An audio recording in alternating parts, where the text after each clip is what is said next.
যদি কেউ ইচ্ছাকৃতভাবে আত্মীয়তার সম্পর্ক ছিন্ন করে তাহলে সেক্ষেত্রে সে কবিরা গুনায় লিপ্ত, আর কবিরা গুনায় লিপ্ত হলে তার শাস্তি হলো জাহান্নাম, সাধারণ কোনো শাস্তি নয়।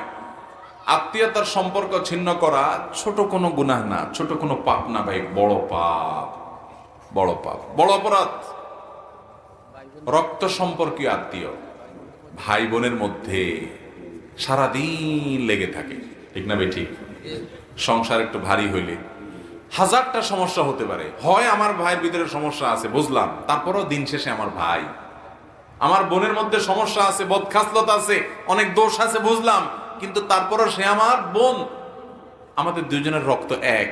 আল্লাহ ফরজ করে দিয়েছেন আনতাসিলুল আরহাম, রক্ত সম্পর্কীয় মানুষগুলোর সাথে সম্পর্ক তোমার জোড়া দিয়ে রাখতে হবে, এটা ফরজ, মনে না চাইলেও করতে হবে।